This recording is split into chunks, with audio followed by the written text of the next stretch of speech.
احمد بن طولون رحمہ اللہ متز باللہ کے زمانے میں مصر کے حاکم تھے۔ اس سے پہلے وہ معروف ترکی بادشاہ طولون کے پاس رہتے تھے اور طولون نے انہیں اپنا بیٹا بنا لیا تھا۔ اسی دوران یہ واقعہ پیش آیا کہ طولون نے انہیں کسی کام سے دار الامار بھیجا، وہاں انہوں نے بادشاہ کی ایک کنیز کو محل کے کسی خادم کے ساتھ بے حیائی میں مبتلا پایا۔ احمد بن طولون اپنے کام سے فارغ ہو کر بادشاہ کے پاس واپس پہنچے، لیکن اس قصے کا اس سے کوئی ذکر نہیں کیا۔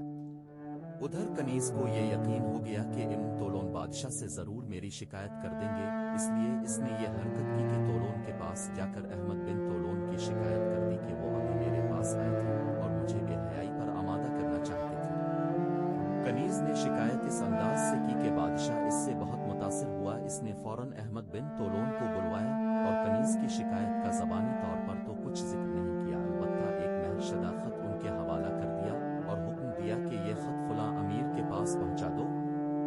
خط میں یہ لگا تھا کہ جو شخص یہ خط تمہاری پاس لا رہا ہے اسے فوراً گرفتار کر کے قتل کر دو اور اس کا سر میرے پاس بھیج دو۔ احمد بن طولون کو ادن وہم بھی نہ تھا کہ ان کے خلاف سازش ہو چکی ہے۔ وہ خط لے کر روانہ ہوئے، راستے میں اسی کنیز سے ملاقات ہو گئی۔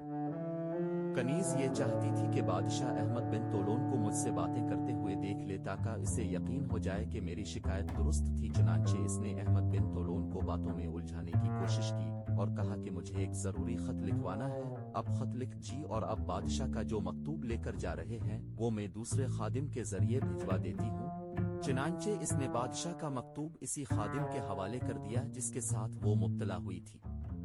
وہ خادم خط لے کر اسی امیر کے پاس پہنچا۔ امیر نے خط پڑھتے ہی اسے قتل کرا دیا اور اس کا سر طولون کے پاس بھیج دیا۔